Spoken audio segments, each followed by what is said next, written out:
Movsar. Oh, phone right here.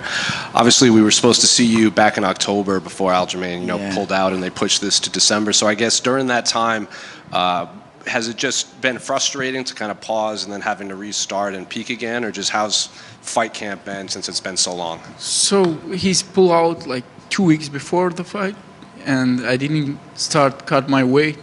I just keep doing what I was doing. So I just make my camp a little bit longer. So nothing changed. Was there any frustration on your end that he pulled out so close to the fight? Какое-то раздражение было от того, что он так близко к бою решил сняться? Yeah, because I already been in Utah, with my team,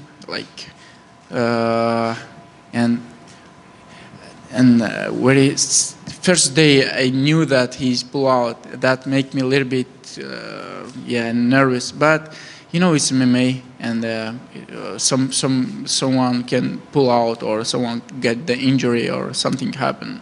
Even when you cut your weight, you already go through weight in, and then something happened. Like in China, when my opponent pull out after weight in, and you have to be ready for this, and that thing cannot make you как сломать. Can break you, right? On your Instagram, you seem to have fun, kind of talking trash with him. You use the hashtag stay healthy Aljo. You did the video with the birthday cake. Because he sent me a message directly on Russian. I know one of his friend helping translate some word, and he tell me don't push the brake if you translate in English. But we know who pushed the brake before. So I said, just stay healthy, bro. This is most important thing for me. So is this personal for you, considering you two have been kind of trading barbs online, and he accused you of doing steroids, and then he got hurt? And is this personal for you? I don't know what this guy looking for. How you can say that someone using steroids if you don't know? He said, I don't see, but I know. How you know who you are? I have USADA or doping control, and just tell them if you know something.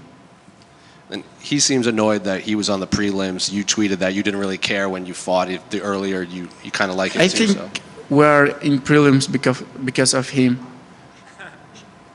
But I don't care. Same money, nobody care. So maybe even better to stay in prelim for this card, because more people will watch our fight. So как сказать, лишний раз больше людей узнают, кто следующий претендент за пояс. So another time, people will be able to find out who is the next contender for the belt. Yeah. One more on the prelims. So you think the UFC put Aljamain on the prelims because he might be boring or a bad relationship? I don't know. I don't think that this fight is gonna be boring, because his style and my style is when two wrestlers fight each other, it's always good fight. And you said that this fight could determine the next contender, but a lot of people are saying Ilya's rematching Volkanovski. Ilya wants to go to lightweight. Do you think people are forgetting about? I don't think that's a good idea to fight with Volkanovski again. Volkanovski is a legend, but he's done. And Max Holloway also. They are being good fighters for a long time, but time is gone, and fresh blood is here. So let me prove that I'm champion. When Magomed Ankalaev fought in Abu Dhabi, Dana said that he needed an exciting fight to get the next title shot. Do you feel like you need to put on an exciting fight as well to get the next title shot against Ilya? Yeah, everybody talking about finish. Okay, if you need finish, try to finish me. So I think for this fight, I'll do something. We were preparing for this almost 1 year since I won my fight January, and this guy is good point to do what I'm trying to do. So And then just last one for me. Can I just get your thoughts on the co-main event between Ian Gary and Shavkat? Of course, I think Shavkat will beat him, but Ian Gary is not easy guy. So he's good, to stealing the fight. He always I don't say that he's bad. He's trying to get victory and he's undefeated. But with Shavkat is a little bit different, and this is 5 rounds, I guess, and he will find a moment to finish this guy. So Shavkat. You mentioned already a little bit about your thoughts on the prelims, but was it nice to see how many fans were sticking up for you guys and wanting that fight to be higher up on the card? People confused about this because we're not in main card, and I can understand them, but I'm not really care. This is same 3 rounds, 5 minutes, same money, same guy, and when I step in the cage, I see nothing, outside. So I'm focused on my opponent. For me, it doesn't matter. Do you think the fans pay too much attention to the bout order? Do you think, like you're saying, it doesn't matter, so should the fans not worry? Фанатам тоже не стоит думать так сильно о том, в какой порядке бои стоят на карде. For my people, it's not like big difference. They will, как сказать, болеть за меня. They will root for me anyway. Yeah. So even if I fight on the street. Thank you. Movsar right here. We've only seen Aljo fight once at featherweight, but I guess what did you make of it? Did he look like I forget that he's fighting you, but did he look like a true featherweight contender to you, or did he look like a bantamweight fighting at featherweight?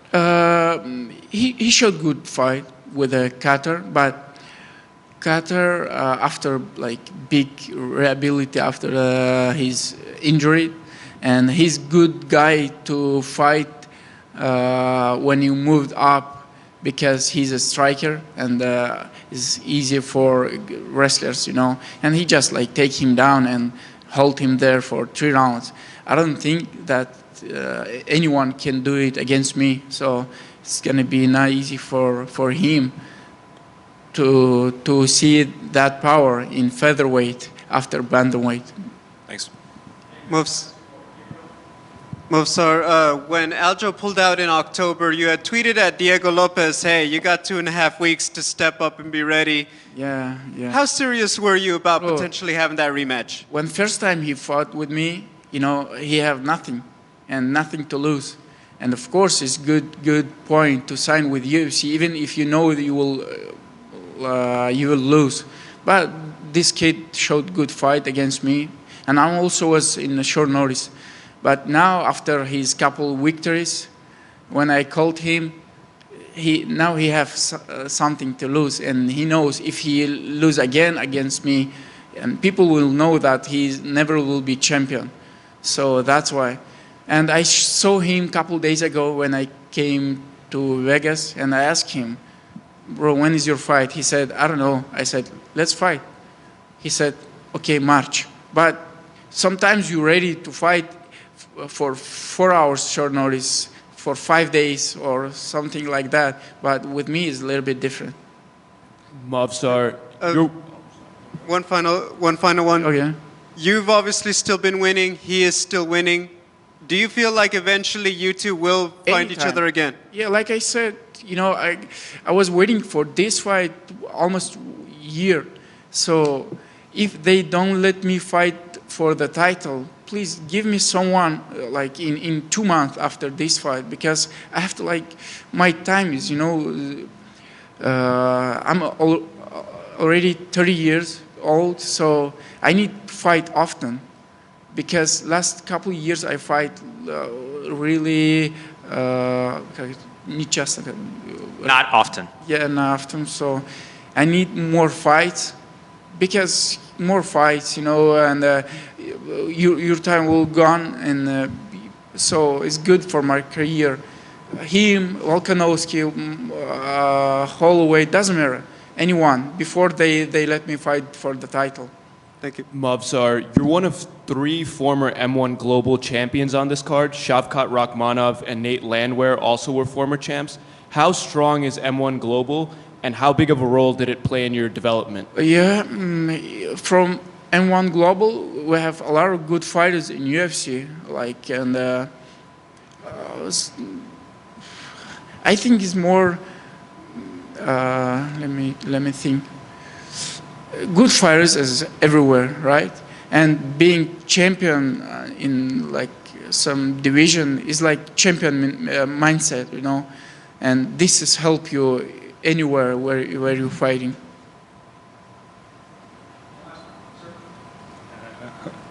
Movsar, привет, я здесь. Пару лет назад вы сказали, что Илья Топуря очень удобный и легкий соперник для вас. Сейчас поменялись ваши мнения по поводу после его успеха? Сейчас, конечно, он стал менее удобным, но, в принципе, я до сих пор считаю, что это соперник, которого я могу выиграть. И он никогда не дрался с такими, как я. Никогда не дрался с бойцами, кто может оказать настолько большое давление. И просто мне нужно войти в октагон с ним, чтобы доказать это. Я уже устал об этом говорить. A few years ago, you said that Ilia Topuria is a very comfortable, very good opponent for yourself. Now, after his success, after his rise, do you think he's still just as comfortable of an opponent? And the answer is now, not as comfortable, of course, because of his success, but I still feel like he's never fought somebody with my pressure, with my type of fight, with my pace. So I think that all we need to do is just come out to the octagon together, and then we'll see who's best. Last question. Топуря живет в Испании и поддерживает близкие отношения в Европе и Грузии. Принимаете ли вы его как реального кавказца, как горца? Topuria lives in Spain, and he has a good relationship with Caucasus and Georgia. Do you think of him as a true Caucasus man? Я и не должен его принимать как кавказца или не кавказца. Если он считает, что он кавказец, ну вот флаг ему в руки. Пусть люди, которые, как тебе сказать, из его страны, пусть они решают, как он поступает, хорошо или плохо. Я не хочу никого судить. It's not up to me to judge whether he's a true Caucasus man or not a true Caucasus man. It's up to the people from his country. It's up to the people from where he comes from. They can say if he's really one of them or not. It's not up to me to judge anybody, and I don't want to judge anybody on that. And if his people love him like a fighter, if they proud of him, so he deserves it. Если его люди его любят и принимают его как бойца из своей страны, значит он этого заслуживает. Good. Can I take more words?